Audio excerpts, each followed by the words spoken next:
మీరిప్పుడు నన్ను బావ అని పిలిచారా? అని గగన్ అడుగుతూ ఉంటే, అబ్బే! నేనెప్పుడు పిలిచానబ్బి అని భూమి అంటుంది.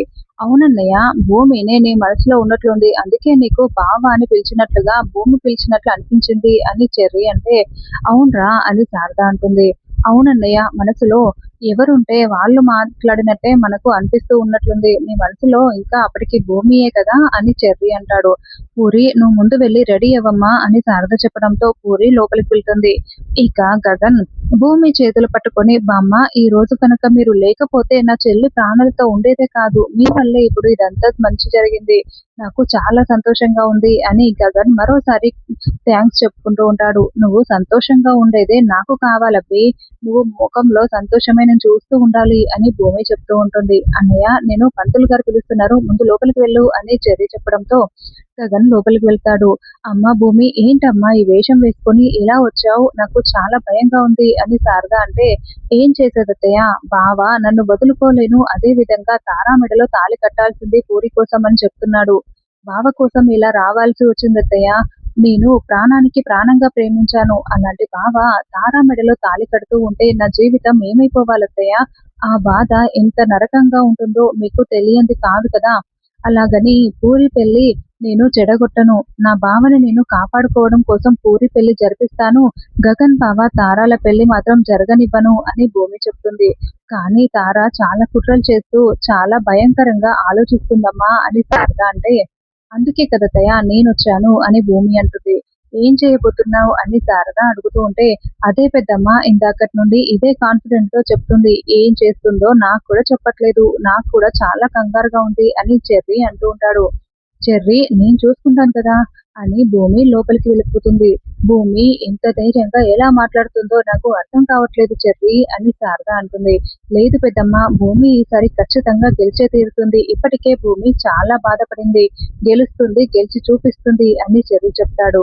మమ్మీ అంటూ లాకప్ లో ఉన్న అపూర్వ దగ్గరికి నక్షత్ర ఏడుస్తూ వస్తుంది. ఏంటి బేబీ ఇలా వచ్చావు అని అపూర్వ అడగడంతో నక్షత్ర ఎవరూ చూడకుండా ఒక మొబైల్ ని అపూర్వ చేతిలో పెట్టడంతో అపూర్వ దాన్ని దాచిపెట్టుకుంటుంది.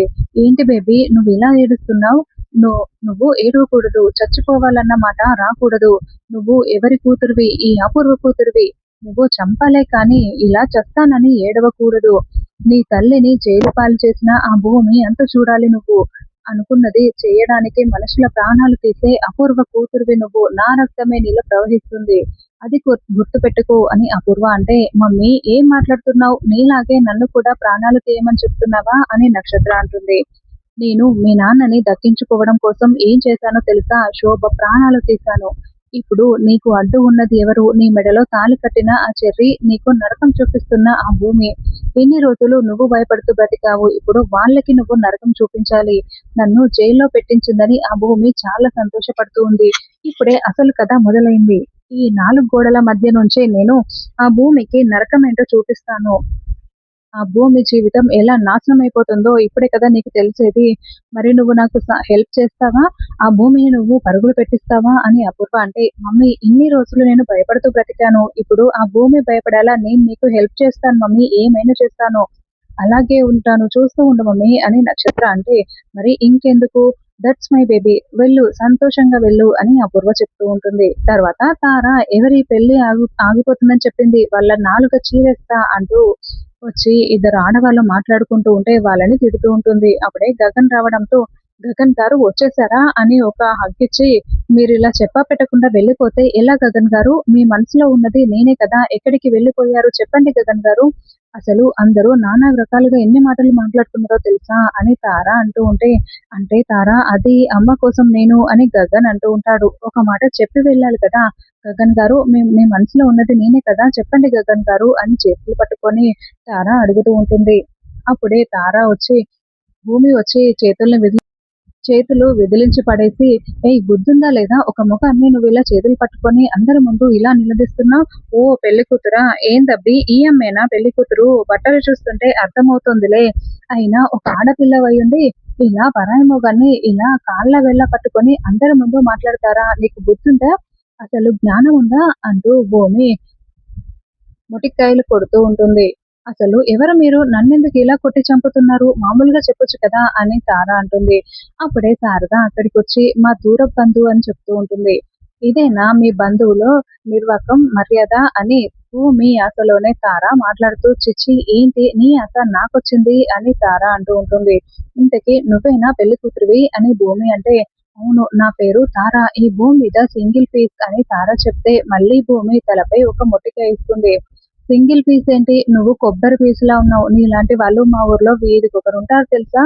నన్ను ఇంకా చూడలేదు. నువ్వు ఇప్పుడు చూసింది కొంచెం మాత్రమే అని భూమి చెప్తూ ఉంటుంది. గగన్ గారు చూడండి నన్నెలా కొడుతుందో, ఎలా మాట్లాడుతుందో అని తార అంటుంది. చూడు నీలాంటి వాళ్ళని ఇదిగో ఈ నెరిసిన జుట్టంత మందిని చూసాను. అయినా కూడా నేను ఇలాగే మాట్లాడతాను అని భూమి చెప్తూ ఉంటే, చూడన్నయ్య ఎలా తను మాట్లాడుతుందో అని అప్పుడే అక్కడికొచ్చిన ధ్రువకి తార చెప్తూ ఉంటుంది. యాక్చువల్లీ తను మా చెల్లిని కాపాడింది. కాబట్టి తనని మనకండి. తన వయసుకైనా మీరు గౌరవం ఇవ్వండి. అలా మాట్లాడకండి అని గగన్ అంటాడు. చూసావా నాకు పర్మిషన్ వచ్చేసింది. ఇంకో 4 మొటిక్కాయలు తగిలించనా అని భూమి అంటే, వద్దొద్దు అని తార అంటూ ఉంటుంది.